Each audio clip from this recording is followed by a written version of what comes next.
day. They try to throw salt, it just made the pressure raise. Going through a phase, gotta get myself out it. Don't talk about it, boy, they said you gotta be about it. So I be trying to face the world head on. Front seat riding, cruising down the meadows. Pedal to the meadow, cool breeze blowing down the windows. Calm trees, blowing trees, get that boy some headroom.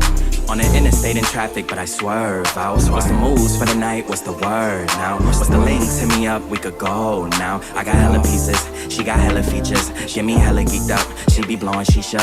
Reefer on me loud, hope them boys don't creep up. I don't know a thing if you do not speak up. In my own world, I don't try to keep up. Tell me what you want, don't be tryna front like I ain't what you want. I ain't here to stun, let me take you out for lunch. I'ma get you drunk, yeah, feeling on your buns. Licks in the blunt, I got ash in my cup. All these girls showing up, but I don't give a fuck. Cause you the one I want, girl, you the one I want. Girl, you the one I want. Hey, come and show me love. Shorty wanna be a rider, and I'm feeling high, I can't deny it. She a bad joint named Maya, and when I seen her, man, she look fire. She got me feeling higher than a sour, so I'm tryna feel how I feel inside her. I asked her what she doing, she like nada. Said she just chillin', about to get up in the shower. I said, alright, cool, I'ma be there in an hour. I just wanna live like a Kuna and Matata. I ain't got no time for no baby mama drama. All about my comments, my letters, no tomatoes. Always bragging what they got up in they wallet. Ain't no really telling if we let us see tomorrow. Get it on my own, I ain't really tryna bar. So I stay fly, gotta dress up in designer.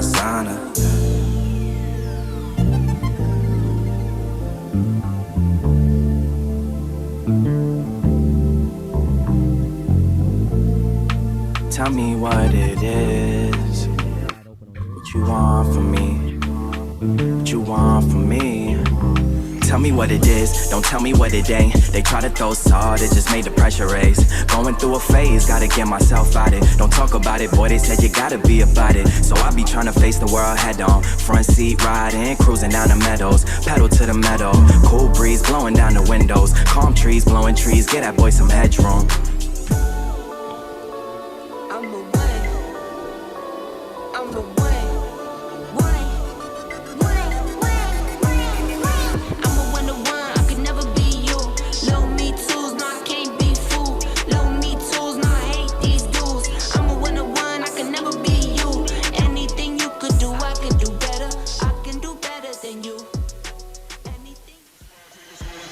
Like It or Not with Benjamin Dixon starts now.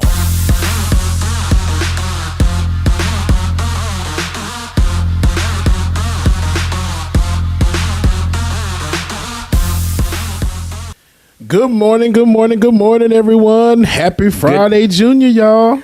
Hey, I was about to say, it's Friday's Eve. Welcome to Like It or Not, where we're free to tell the truth and not care who doesn't like it. It is Thursday, May 27th, 2021. James, feels like these weeks are funny like that, right? Some weeks go by so slow, but this week, man, this week for me has gone by so quick. It feels like we were just complaining about Monday a few hours ago. Right, dude. I had to remind myself today it's Thursday, not Wednesday. I'm like, oh, it's Wednesday. Oh, no, it's not. Yeah, it's man. Thursday. Exactly. We're one day closer to the weekend. Good morning to everyone across all the chat rooms, Facebook, Twitter, Twitch, YouTube. I think, is it Facebook, Twitter, Twitch, YouTube? That's everywhere we're streaming. Be sure to click the like, share, and subscribe button. And thank you to everyone who's supporting this program. We do appreciate you. I want to begin with just a nod to the mass shooting that took place yesterday, and something strange has happened. It's not even major news. It is a major tragedy, but it's like you would not even know that many people were killed yesterday because it is so commonplace in our country. And to be honest with you, I don't really know how many more times we can diagnose the problem without our leaders doing something to give us a solution, because we're repeating the same thing over and over again. In fact, that exact phrase, we're repeating things over and over again, is what we repeat every time this happens. It is so frequent. It's so frequent that I don't even believe it trended on Twitter yesterday, because we're just used to it. And now, of course, the families are heartbroken, and of course there's so much pain, but we got to do something about it, folks. America has a problem of gun violence and mass shootings. And it just seems as though we're never going to do anything about it because the National Rifle Association and conservatives who are obsessed with the Second Amendment, they want you to be, it is easier for you to get a gun in some states than it is for you to get a driver's license. And as a result, we have so many guns. There are more guns on the streets than we have citizens in this country. And of course, that type of thing leads to violence. That said, I want to move to some national news and talk about the filibuster that the Senate Republicans are preparing to block the independent commission that is going to, if passed, investigate what happened on January 6th. Senate Republicans are doing all they can to block the January 6th commission from passing their chambers. Several members of the Senate have made it clear that they have every intention to filibuster the bipartisan independent commission, and most observers believe that this is expressly because of political reasons. Republicans are trying to protect themselves from where this commission is likely to lead. Meanwhile, the mother of Capitol Police officer who was killed, or rather died after clashing with the protesters, went to the offices of every Republican senator on Wednesday, demanding that they drop their opposition to creating the independent commission. Gladys Sicknick, who is the mother of Officer Brian D. Sicknick, warned Republican senators that blocking the commission would be a, quote, slap in the faces of officers. The mother of the fallen officer did not pull any punches in her statement, saying the following, quote, I suggest that all congressmen and senators who are against this bill visit my son's grave in Arlington National Cemetery. And while there, think about what their hurtful decisions will do to those officers who will be there for them going forward. She went on to say the following, quote, putting politics aside, wouldn't they want to know the truth of what happened on January 6th? If not, they do not deserve to have the jobs they were elected to do. Now, despite the bipartisan House approval of the 10-person commission, with 35 Republicans joining Democrats in support, Republicans like Mitch McConnell are making every effort possible to block the commission. Here's what McConnell said, reducing the insurrection of January 6th down to nothing more than political games being played by Democrats. What happened on January 6th was a travesty, the culmination of months of deliberate lies about our elections, propagated by the former president, a dishonest man, and his allies. The Capitol was breached for the first time since the War of 1812. Capitol police officers were brutalized. One was killed in the attack. I shouldn't need to remind this chamber of the scene on January 6th. We were all there. At one point, I was within 20 feet of these white supremacist hooligans. Now, that was Senate Majority Leader Chuck Schumer, as he was describing the events of January 6th, and he aptly called them white supremacist hooligans. I want to play here the clip of Mitch McConnell as he tries to get out of having a commission in the first place. Let's take a listen in. I think at the heart of this recommendation by the Democrats is that they would like to continue to debate things that occurred in the past. They'd like to continue to litigate the former president into the future. We think the American people going forward and in the fall of 22 ought to focus on what this administration is doing to the country and what the clear choice is that we have made to oppose most of these initiatives. So I think this is a purely political exercise that adds nothing to the sum total of information. Mitt Romney, senator from Utah, along with Lisa Murkowski of Alaska and Susan Collins of Maine, they have all stated that they will vote yes on the commission. They are the only Republicans who have stated that thus far. But that is not enough to cross the supermajority threshold that is required to break the filibuster. This is what Senator Mitt Romney had to say about it on CNN yesterday. He said the following, quote, I think the perception is on the part of the public that the January 6th commission just trying to get to the truth of what happened, and that Republicans would be seen as not wanting to let the truth come out. I mean, that's quite an understatement, considering the truth that will come out will lay at the feet of many Republicans, the leader of them being Donald Trump. Clearly, those Republican leaders all around the nation are fearful of what that detailed investigation into the January 6th insurrectionist attack inspired by former President Donald Trump will lead to. It will likely lead back to any number of members of the Republican Party. And what they're most concerned about above anything else is how that will harm their prospects for taking back the House of Representatives in the midterms. So in other words, while the mother of Brian Sicknick is pleading to Republican senators to do something to investigate how we got where we were on January 6th, Republicans are worried about the midterm elections. And so Republicans are faced with whether they want to protect their own political careers or protect American democracy. And I'm quite sure we all know exactly what decision they are going to make. I want to move to Arizona at this point. Arizona is attempting to strip power from the Democratic Secretary of State. While Trump supporters were so outraged about their defeat in November that they stormed the Capitol in an attempt to overthrow our democracy through force, rank and file Republicans across the country are attempting to steal our democracy through voter suppression laws aimed to ensure that they will never lose again. Tuesday, Arizona Republicans passed a bill that would strip the Democratic Secretary of State, Katie Hobbs, of her constitutionally granted powers to defend election laws. This comes amid the backdrop of the furious efforts by Republican officials in Arizona to find something, anything that they could use to overturn the results of the election. And the move to strip Katie Hobbs of her, again, state constitutionally granted rights to defend election lawsuits in her role as Secretary of State. This is merely a retaliation for her criticism of their so-called election audit. The bill puts the Republican Attorney General Mark Brovanich in charge of defending all lawsuits, but not permanently. This is not a permanent change. This is just through January 2nd, 2023, which is the end of Katie Hobbs' term, and conveniently after the midterm elections. Here's Katie Hobbs speaking about the issue on CNN yesterday.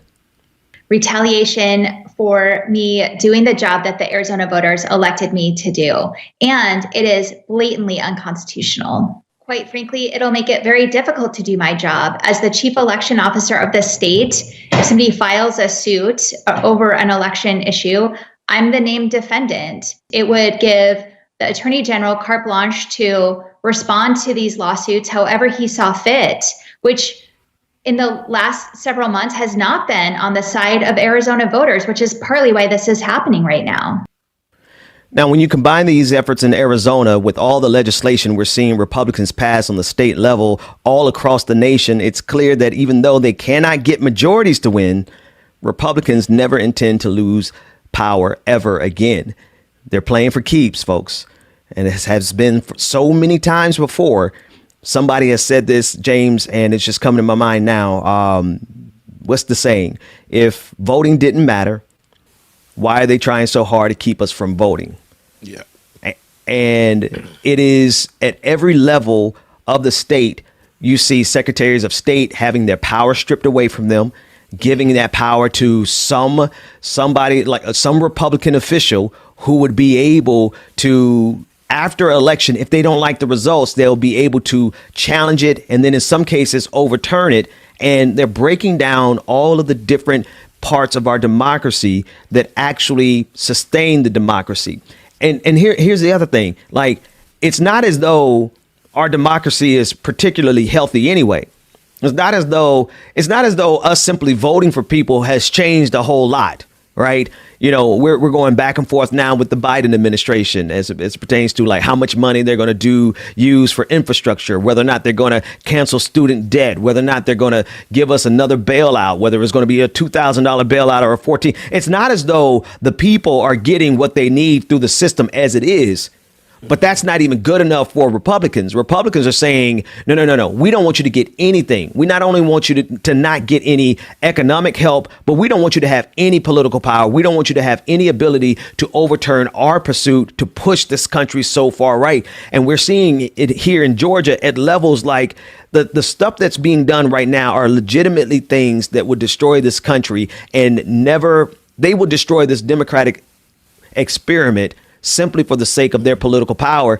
And man, like the flip side of it is you have so many people. I know you've heard this a lot of times, James. You have so many people who think voting doesn't matter, and they make it a statement of oh, I don't have to vote. Listen, they're damn near breaking the Constitution and breaking all of democracy to keep us from voting. So that tells me it's got to mean something. What do you think, man? Yeah, you're right, man. I mean, it's just like, y'all please go out and vote. If you think it doesn't matter, it matters a considerable amount. Just seeing how much they're trying to stop us. You think these laws affect everyone in the country? No, it affects black people directly. Yeah. Know that. Deal with that. You need to make sure you get out there and vote. Know your rights, your laws, everything. And you're right, Ben. They're removing all of these Secretary of States from everywhere. It's crazy. It's just like they want total control over everything, so they can flip elections and do everything they want. Absolutely. They cannot. The thing is, they don't have the ability to win at the polling booth anymore. They don't, right? Yep. Their demographic is dying out. You know, they fear this. They have this white replacement theory. And truth is, like, yeah, y'all are going to be a minority. And because they know they're going to be a minority eventually, they're doing everything they can now to keep us from being able to do anything politically. So what we'll have is essentially our own apartheid state, where you have the minority of people running the majority of this nation. And we've seen this, like in South Africa right now. Well, not at this present moment. The present economic structure in South Africa is that a very small minority of white South Africans own all of the land, as opposed to the vast majority of black South Africans that are there. In the past, it was a very small minority of white South Africans who had all of the political power, as opposed to all of the black South Africans who were there. That's what we're headed towards here in this country, because the Republican Party has a dying out demographic. Old white conservatives are dying out, and they're not replacing themselves as quickly as black and brown people who have had to be progressive in years past. We've absolutely had to be progressive and fight for radical change because we had to fight against white supremacy. And so we are growing in numbers,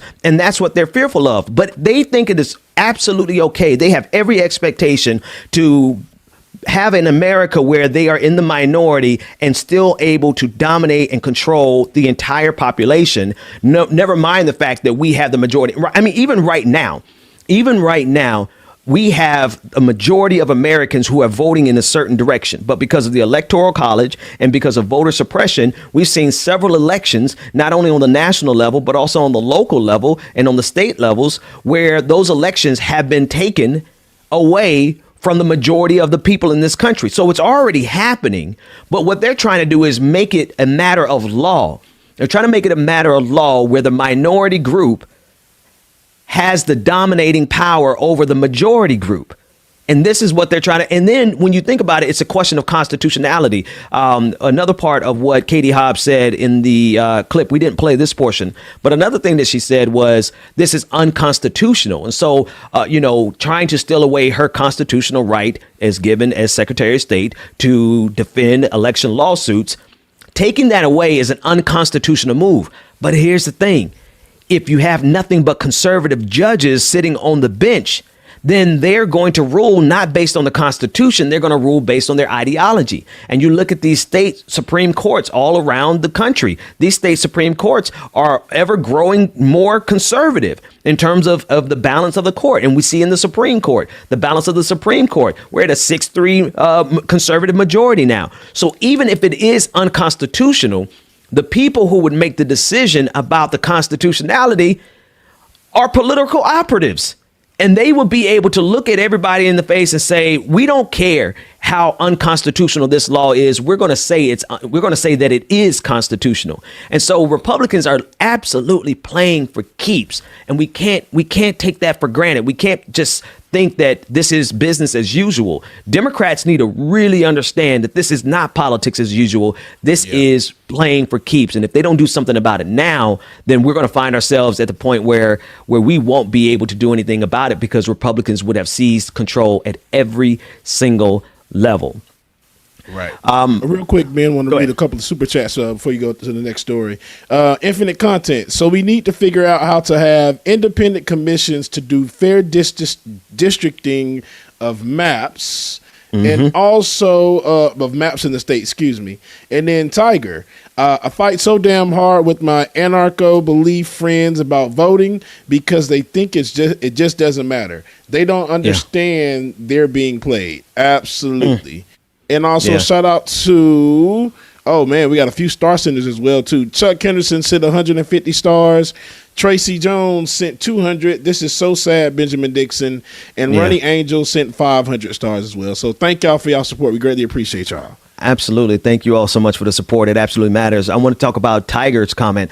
There are so many people in my circles and to the further left of me who make that same argument. Hell, it happens. The conversation happens in black communities all the time. You sit in the barbershop and you go into the barbershop talking about voting and everybody can be like, you know what I mean? Because, there's this perception that voting doesn't matter. But seriously, voting at this point is not a thing. I don't look at voting as a way of changing things for the better. And I know that sucks. But, when these politicians get in office, they don't do a whole lot to make things a lot better for working people across this country. That's just it. That is categorically true. And can't nobody tell me otherwise. Now, we'll see what Joe Biden does. But you know what? We'll see. That said, voting has to be looked at as, at this point, stopping full-on fascism from taking over this country. A lot of people are, and I'm one of them, upset that all these elected officials we send up there aren't making things better for working people. But I also look at the other side of the equation with people like Marjorie Taylor Greene, Donald Trump, Tom Cotton. Those type of people would absolutely love to turn America into, honestly, Handmaid's Tale.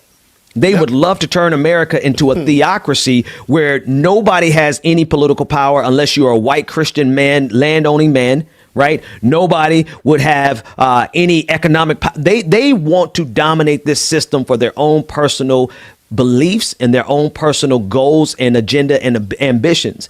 And so at this point, voting, I don't look at voting as going to the poll, hey, we're going to change the world for the better. I look at voting as, hey, hold. We got to stop these crazy ass Republicans from turning this country into a full blown dystopia. And so that's how I look at it. We got to change the paradigm so that we got to send people up there who actually will make the world better for us. Absolutely. But that might be asking too much in America 2021.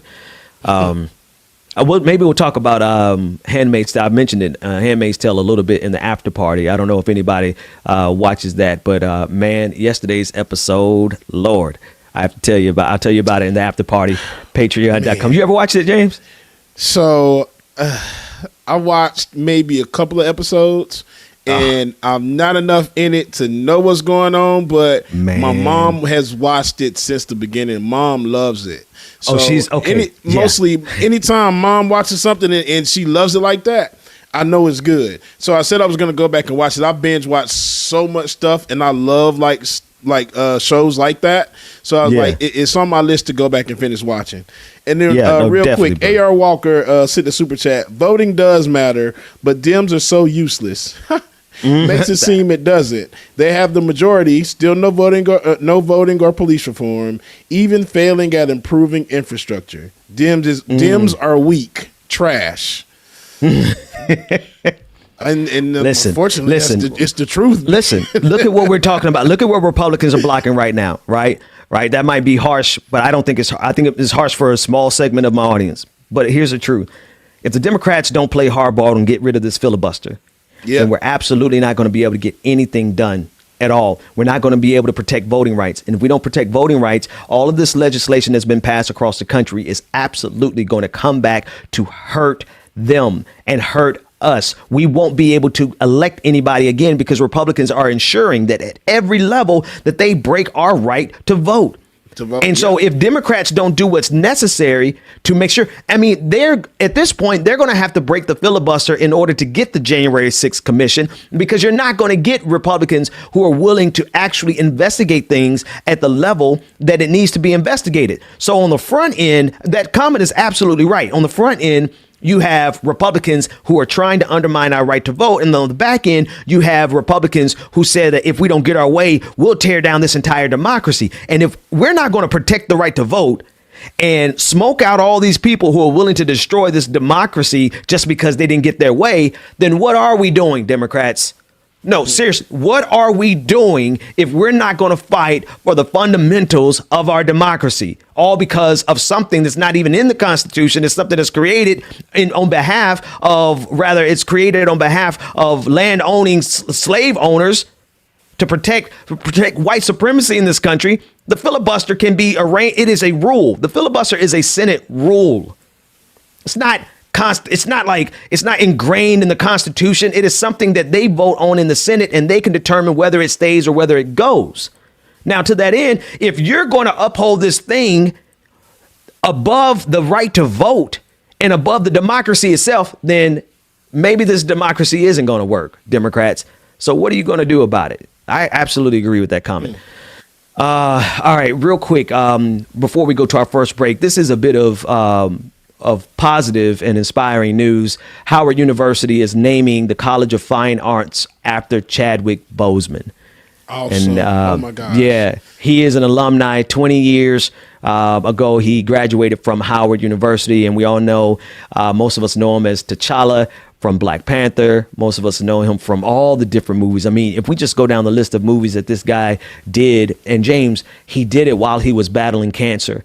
And we lost him last year, and as an acknowledgement of how significant he is in our culture and in this country in general, Howard University, an HBCU, is going to change the name of the College of Fine Arts and name it after Chadwick Boseman. Man, that really touched me when I heard that news. Yeah, that's awesome. You know, Howard has always been a stand-up university. It's one of the top HBCUs in the country. So, yeah, shout out to Howard for doing that, man. That's like freaking awesome. Yeah. They also, last month, they named they put Felicia Rashad from The Cosby Show. She's over the School of Fine Arts. So it's going to be a really interesting fall coming up, having the school now named after the late Chadwick Boseman and being headed up by Felicia Rashad. You know, it's a whole lot of great things that are happening at that university. It's not great enough for me to send my kids there because we're Bethune-Cookman household. But I'm sorry. Hang on. My wife is watching. We're split between Bethune-Cookman and Florida A&M. All right, you better fix that. Yeah. I got to fix that. And quiet as it kept, like since we're in Atlanta, we probably end up sending them to Morehouse and Spelman, right? So, right. But it's just solidarity and love, HBCU love all the way around the board. Listen, we're going to take a quick break. When we come back, I want to play a clip of Elizabeth Warren ripping into a bank CEO over overdraft fees. More like it or not after this.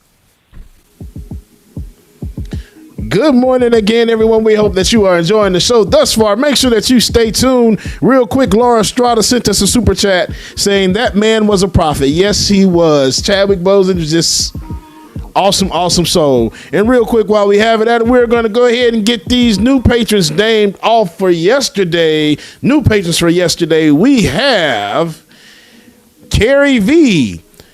Cirillo, you. Sorry, Cirillo, if I said that wrong. T. Cornish. We have Sky C. Rosie B. Martha. New Twitch subscribers. Shout out to everyone that's watching on Twitch right now and streaming. We appreciate y'all. We have Lars Technica, who subscribed with Prime. We have Antisocial Communist, who subscribed 4 months with Prime. And we have Platinum Yeti, who cheered 3 bits. Hey, y'all, we greatly appreciate y'all, man. Hey, if you do want to become a patron, if you are not, you can go to patreon.com/likeitOrNot. Patreon.com/likeitOrNot. Go to support the show, get exclusive content, y'all, and get access to our what they call patron parties, y'all, Friday nights. You don't want to miss these. These patron parties are off the damn chain. I'm not gonna lie to you, y'all. Anyway, we're gonna get into some of this good music real quick before we go back to break, y'all. Shout out good morning to Mama and Daddy, and shout out Sensation. Good morning to you. As long as you get what you want, when you got yourself a new man, it ain't even been a month. I feel sorry. Shout out to Savage Sweetheart. Capital Mob Records, thank you for your super chat.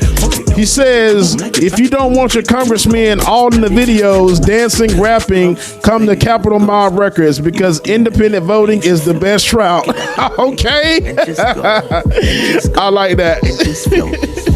Float like a balloon, an apple, empty bottle, cork, styrofoam, and most dead bodies. You killing me, homicide. Look at your lying eyes. I should have been better. All right, so make sure that you follow Like It or Not Show on Instagram and Facebook. Follow Like It or Not Show on Instagram and Facebook, y'all. You won't be disappointed, y'all. Make sure that you tune in and join. Shout out, brother Latif, Alicia, Mara. Good morning, y'all. Cause up close, baby, you a ghost. You a demon, and you should float. Get out the way, and just go. And here's a throwback jam for y'all today.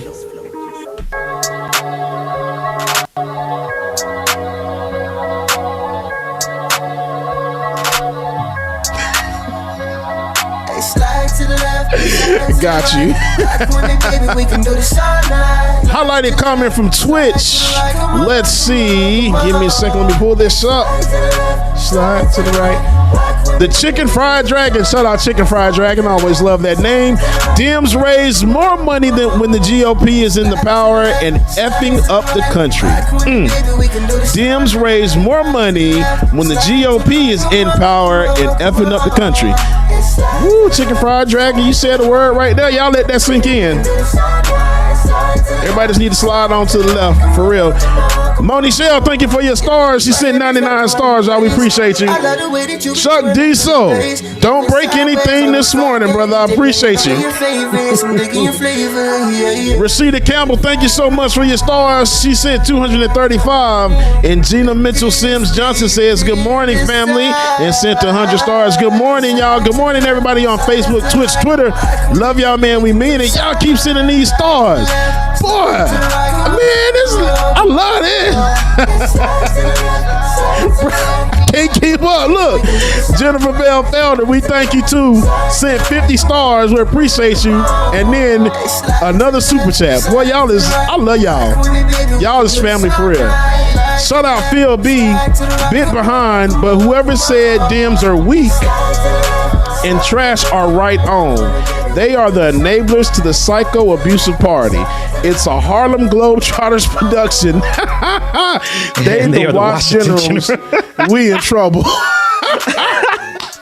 Man, listen, our audience is ruthless and they're generous. I've never seen such a generous group of people and ruthless because somebody will drop $100 super chat just to say the Dems are trash. You know what I mean? And listen. I took it on the chin. I just want to make sure we're clear on something. Like, as many criticisms as I have of the Democratic Party, which there's a long list of them, but right.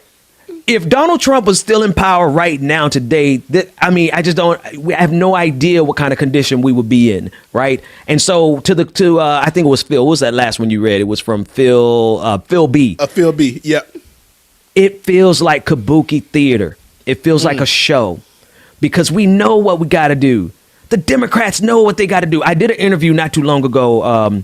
Actually, it was a long time ago. It was earlier this year. And then a couple of years before that, I interviewed the guy twice. His name is David Ferris. And he wrote a book called It's Time to Fight Dirty. And he outlined all of the things. And we've known this for years. Like, we got to make Puerto Rico and D.C. a state so that they can get senators. We have to be willing to pack the court. We have to be willing to get rid of the filibuster. Those are just three things that we have to do in order just to bring some balance back to this democracy where we're not playing always like playing a game of chicken with fascism. It's like we're staring fascism in the damn face, man. And we know it's coming. Margaret Atwood is the author of the original novel, The Handmaid's Tale. I think it was written somewhere around 1985. I could be wrong on that, but it was written long before Donald Trump got into politics. It looks the way she described how America could fall and what it will fall from and what the country would look like afterwards is exactly what it looks like we're headed to.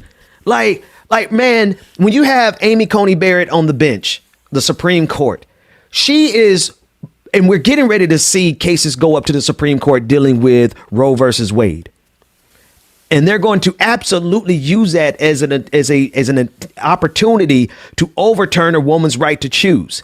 And you have a lot of conservatives, that's not even going to be good enough for them because they want to outlaw same-sex marriage. They want to outlaw health. There's some that want to make the LGBTQIA community illegal, right? Yep. There are people in power right now with a significant amount of money with way bigger platforms than we got. I'm talking about millions of people listening to them every single day.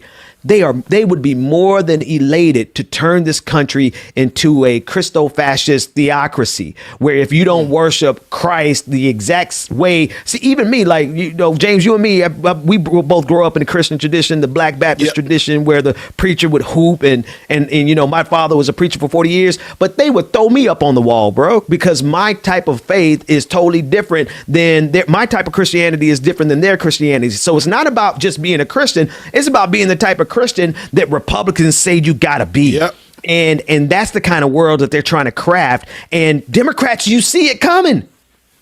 You see it coming, and you're not gonna stop it. So yeah, like, I don't mind. Like, yeah, go ahead, man.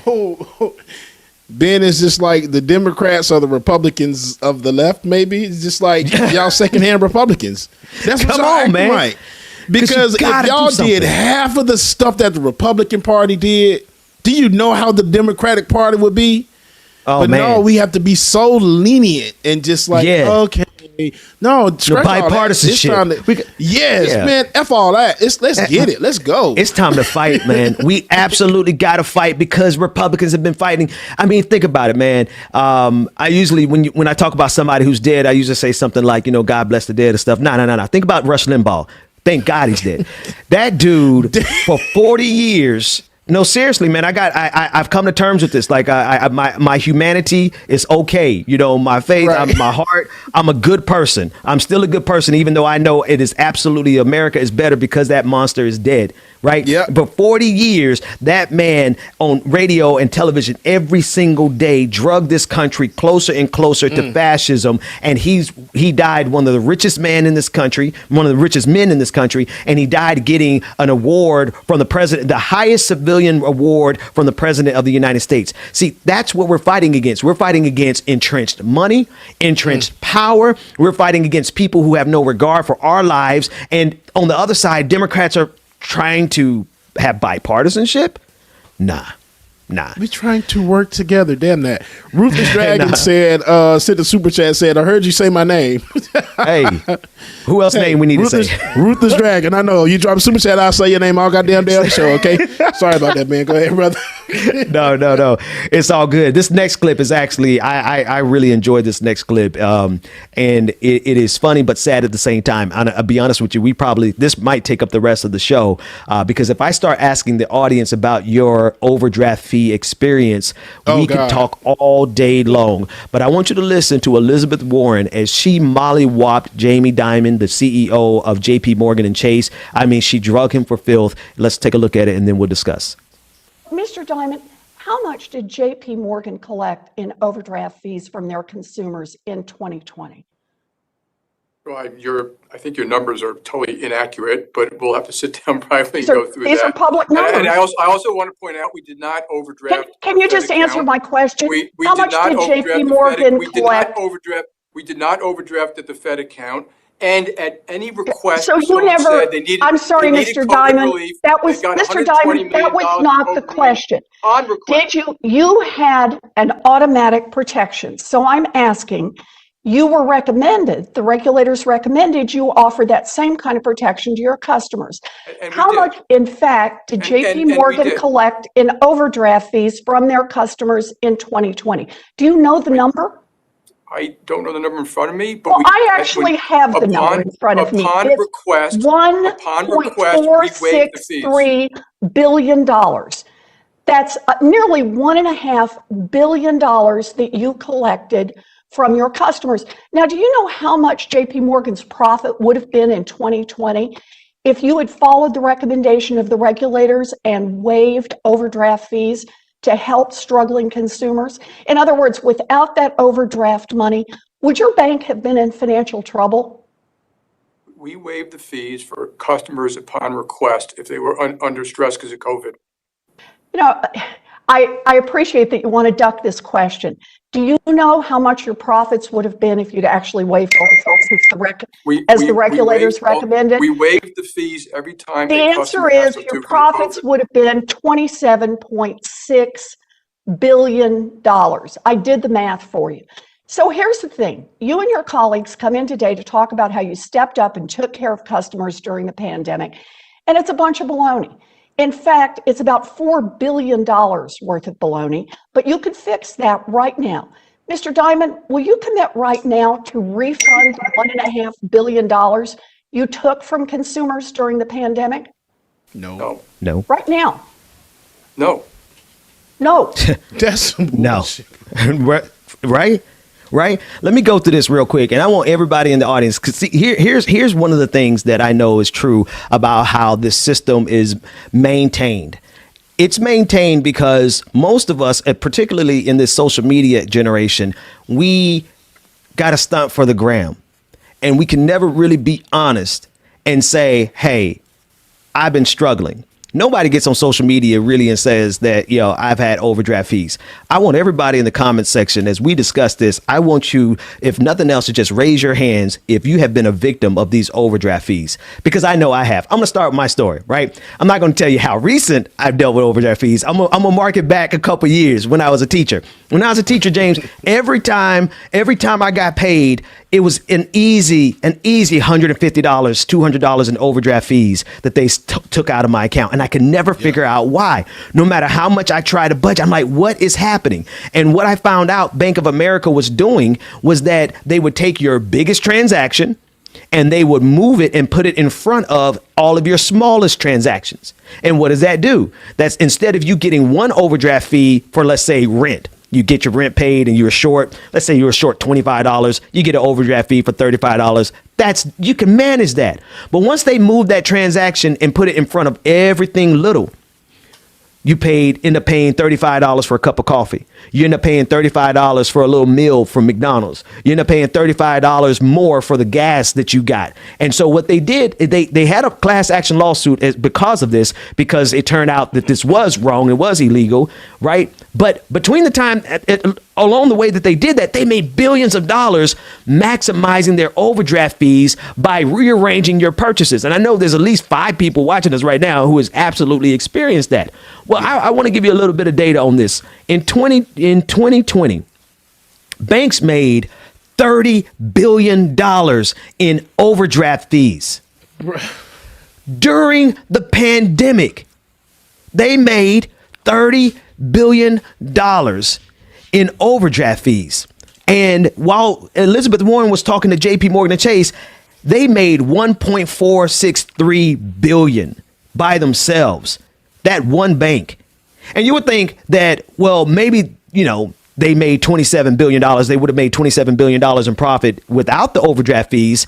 That, hey, maybe they don't have to, hurt poor people. Maybe they don't need that $1.5 billion. Maybe they would be satisfied with the $27.6 billion. And what did he say at the end of that clip? He said, no, we're keeping y'all money.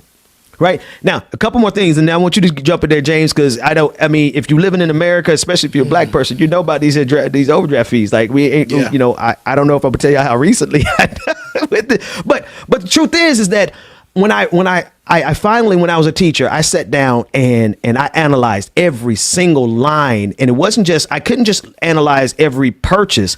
I had to look at the timing of the purchases. And that was the only way I was able to figure out what they were doing. It took me like 2 months to figure out that what they were doing was rearranging my purchases and putting my rent first and all of my little things later. And that's how they maximized my overdraft fees. I went to that bank in Boynton Beach, Florida, and I asked, and I, in my own, polite way, as polite as I could be, considering they had gotten hundreds of dollars out of me, I asked the bank manager why they would do that to people who don't already have money. And you know what she said? She said, we got to make money off of you somehow. This is how they make money off of poor people. It's through overdraft fees. And they've been doing it for a long time. And it is $1 billion industry. And everybody watching this, I would venture to say everybody watching us has experienced that at some level. Oh, yeah. Laura Estrada says overdraft fee screwed my credit.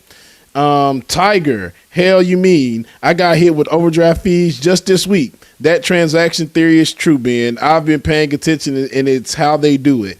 And then also Mark S. Banks make me so mad I want to issue catch these hands fee.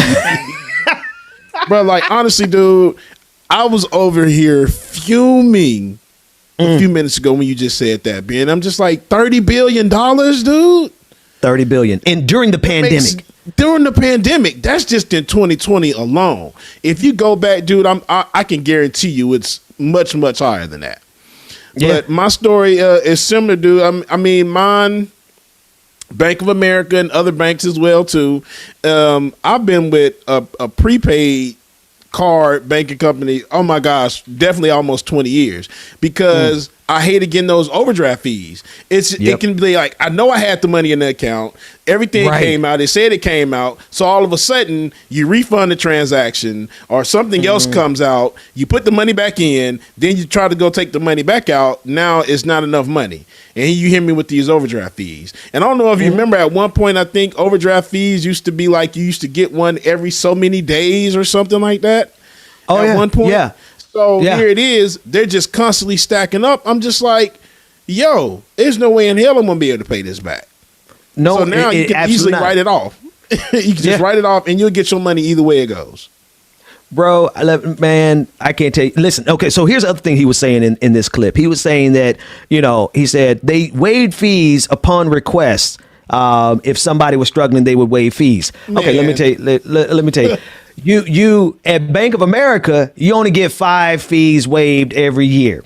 Now, the way they set their system up, I could have easily gotten, and when I was a teacher, I certainly did get like 5 overdraft fees every pay period because of how they were hustling us, right? So what is giving me 5 overdraft fees back once a year compared to the fact that you've been hitting and screwing people every single paycheck, 5 overdraft fees? Right. So this is like they want to get credit for this little token, but they're making billions of dollars. Every bank is making billions of dollars a year off of overdraft fees. And here's a kicker.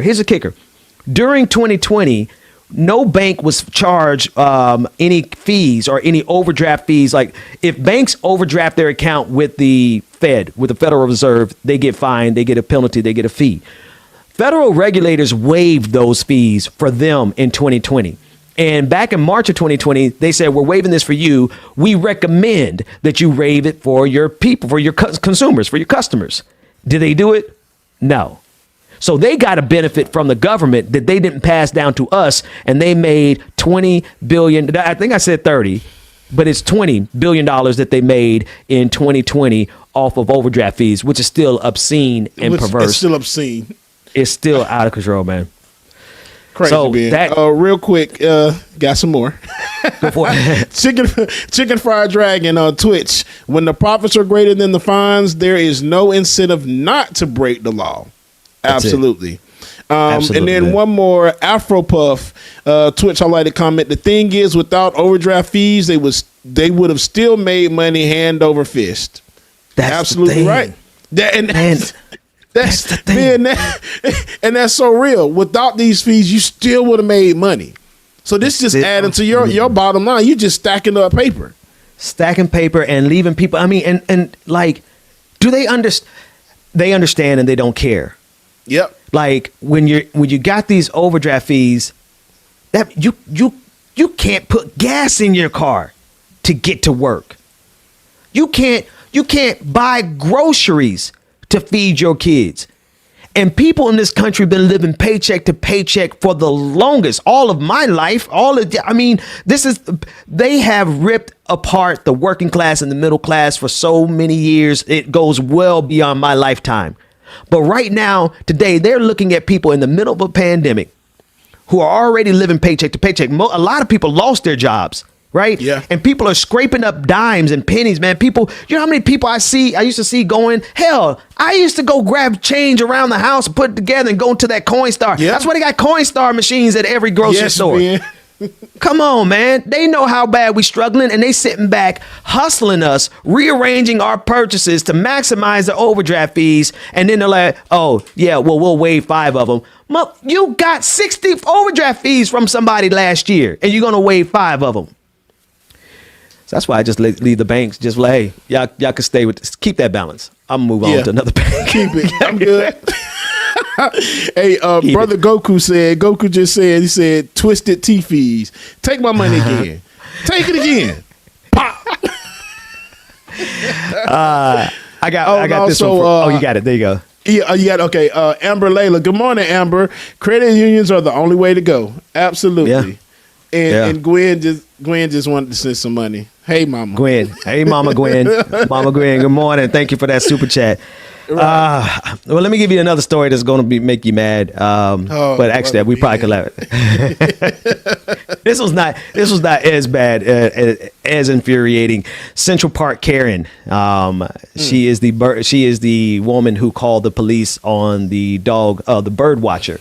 Her name is Karen or Amy Cooper. I wanted to call her Karen Cooper. Her real name is Amy Cooper. And she is the white woman who called 911 on a black man committing the crime of bird watching in Central Park. She has decided to file a discrimination lawsuit against her former employer for firing her after a video of the incident went viral. She is essentially, James, calling the manager on her managers. I'll be here all week. Cooper is claiming. Cooper claims.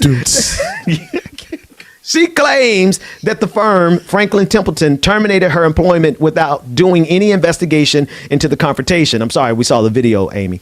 And if you're wondering where the discrimination part of the discrimination lawsuit comes in, this is it right here. She's suing them for discrimination against her because of her race and her gender, because she's a white woman. Her lawsuit says that, quote, Franklin Templeton perpetuated and legitimized the story of Karen versus an innocent African-American to its perceived advantage with reckless disregard for the destruction of the plaintiff's life in the process. So in other words, anyway, I'm not going to do it again. She's Karening the Karen trope. She is trying to call the managers on the Karen trope. But you're a Karen. Here's the other thing. She described this. She described the guy. His name is, was it Brian Cooper? It'll come to me in a second. As an overzealous bird watcher engaged in Central Park's ongoing feud between bird watchers and dog owners. Now, the guy in the video, we're gonna watch the video.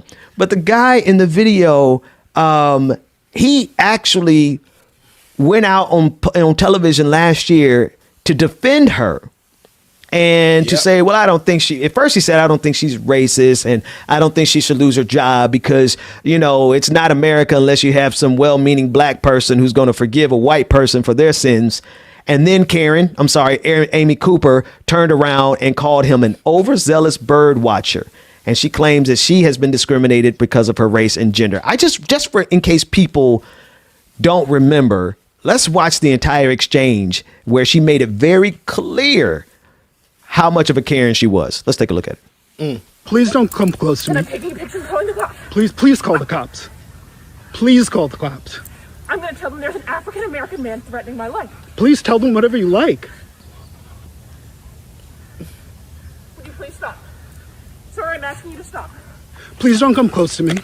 Sir, I'm asking you to stop recording me. Please don't come close to me. Please take your phone off. Please don't come close to And me. I'm taking pictures calling the cops. Please call the cops. Please call the cops.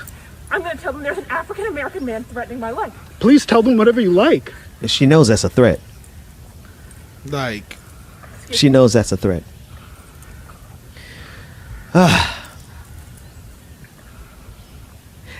Here's the thing. You can come back to us. That's enough of that. That video. That video actually kind of sends me, man. I'm gonna call him. I'm gonna call the cops and tell him an African American man is threatening my life. It ceases to be funny because she knows exactly what would have happened to Christian Cooper. I said Brian Cooper. That's a different person altogether. Christian Cooper, who's no relation to Amy Cooper. She knows full and damn well that the cops would have came and shot that man. And now she's the victim. Karen, please. I wish we had. I wish we had that clip. I didn't get a chance to clip it yet. One of our patrons, B, called in and we were talking about how we need to have a Karen rehabilitation center. Oh my gosh, yes. B called in and was the spokesperson for the Karen Rehabilitation Center. This is where she needs to be sentenced. Amy Cooper needs to go to the Karen Rehabilitation Center because not only was she a Karen with Christian Cooper, but now she's Karening her bosses, calling the managers on her managers, saying that she's been discriminated against because she's a white woman, when clearly in this video she tried to get that black man killed over a feud between dog watchers and dog walkers and bird watchers. You gonna get a black man killed over that? Okay. That's why you shouldn't have forgave her, Christian.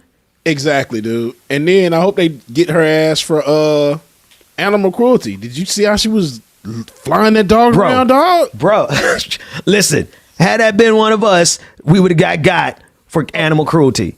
Man, Peter would have been on our ass so quick. Man, it would have been a mess. But this is what happens, man. Christian went out there and he didn't want to press charges because, he didn't think, but honestly, had the cops showed up.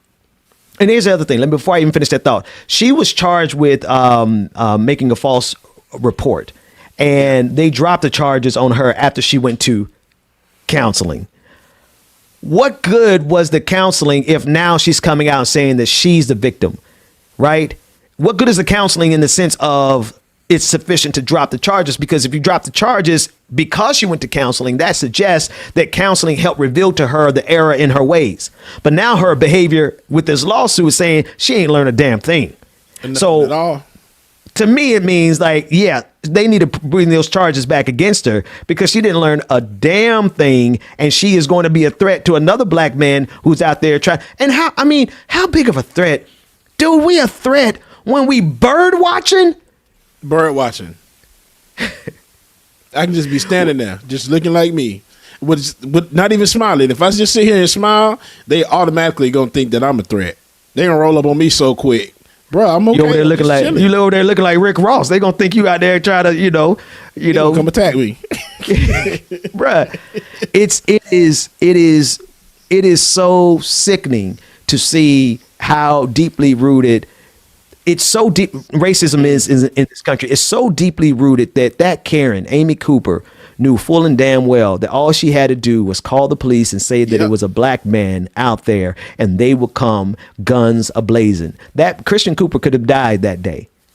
Yeah. All because she didn't like him watching birds. He wanted to be bipartisan. See what I did there? That's a good callback. Yeah. He's trying to be all bipartisan, peaceful, kumbaya. We want to walk across the aisle and stuff. Nah, sometimes y'all listen. Pull that with me. I'm pressing charges to the full extent of the law. I'm gonna go Karen. See, if black folks turn and went as Karen as some of these white folks be Karen and us, man, y'all have gotten away with a whole lot because we have this propensity to forgive. Right. We've been trained and indoctrinated as a part of our faith. Black people are overwhelmingly religious, and we like to extend a level of forgiveness. But I've come to terms with that in my life, James. I still think I'm a good Christian. I ain't forgiving shit. I'm sorry. That I didn't mean. I honestly did not mean to do that. I ain't forgiving none of you. Every offense against us cannot be forgiven because continuing to forgive you is allowing you to get away with it, which means you're going to do it again. Yep. You got to learn something, which means you got to pay a price, which means I ain't got time to come out here to a press conference and say, I forgive you. Nope. No. We going eye for an eye, politically speaking. Yeah. All right. That said, we have only about 3 minutes before we got to get out of here. What you got over there, James? Right. Okay. Couple of super chats real quick. Gyro said, like somebody else has said, credit unions are the way to go. I've lost so much money to overdraft fees. It's unreal. Infinite Content just bought up something. So Amazon just bought MGM for $8.5 billion. But Bezos' space firm is trying to get a $10 billion grant from the government. Man, if Bezos don't start paying his taxes, we're going to eat the rich. Right. Y'all know that ain't going to happen. Oh, man. Twitch sent over a few. I can run these down real quick. All right. Yeah, run them down. Afro Puff, then do stock buybacks. All right. cash $42.90, which is why they don't mind if you focus on this while they loan out your deposits and make 10 times that money while many struggle to pay rent. Absolutely. That's exactly what these banks are doing. Absolutely. Absolutely, Ben. Afro Puff. The thing is, Trump's presidency highlighted all the grift that's going on. You know what? That's actually very real. Prior to Boy being in the office, the man 45 being in the office, man child. It was like man child, right? Little hand man hand, little hands. It was like before he was in office, none of this was. It wasn't. It wasn't. A lot of folks weren't paying attention. Yeah. Yes. Yeah. Now, when Trump got in office, it's just he exposed everything. Like, oh, you just bought out all the white supremacists. All right, there. Appreciate it. The whole gang. Right. Comrade Taco, the triple Karen. That's what we got. It was a Karen. It was a Karen of a Karen of a Karen. Right. Of a Karen.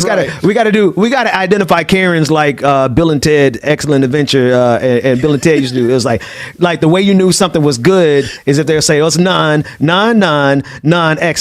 But you gotta understand. So this was this is a Karen of a Karen of a Karen of a Karen. That's what she did. Right.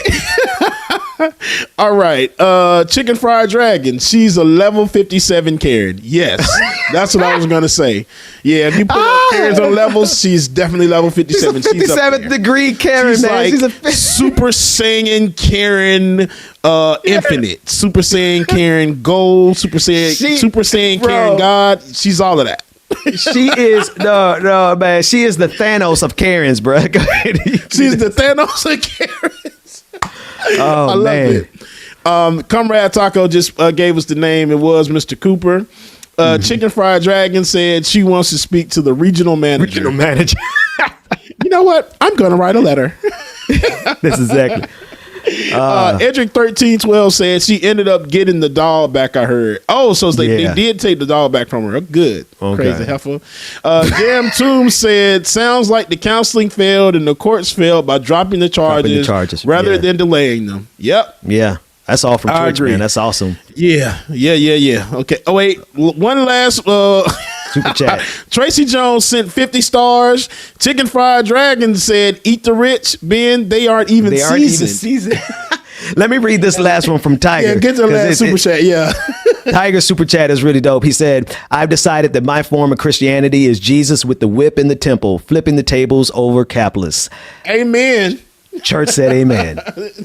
All right, folks, listen, if you're a patron, stay tuned for the after party. We're not going to stay too long, but we are going to have a little bit of fun in the after party. Patreon.com/like it or not. If you're a patron of the Benjamin Dixon Show, the link is already there. You can just stay there, click on the link. And if you're a Twitch subscriber, we're still waiting on Twitch to fix their email system. They took their email system down. If you need the link, we just send a whisper, which is Twitch lingo for a DM. Send a DM to my producer, David, and he will get you the link to the after party. That said, James, take us out of here, man. Y'all, we thank you so much for tuning in this morning, watching Like It or Not.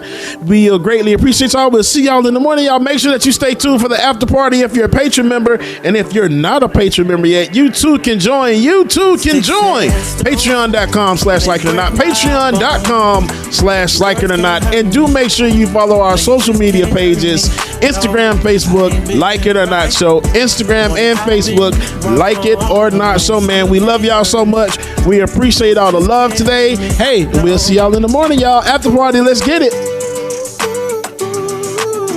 No, you just can't hurt me. No, you just can't hurt me. No. I know it's hard to be polite, and it's easy being petty. Mama used to tell me, God, use you when you ready. Man, it's crazy how my brother said it could have been my cell. It's either prison or a grave, that's what everybody tell me. Man, life ain't a beach, it's a female dog. I'm staying 10 toes down, no, I still might fall. Oh yeah, now I done came through, knocking pictures off you out. Cause loving people who persecute you, it's still a tough be a light up on my path and a lamp under my feet. I know my faith's strong, but right, Dwayne, I was about to get in there too. But I was like, you know what? That's not air friendly, so let me not say that.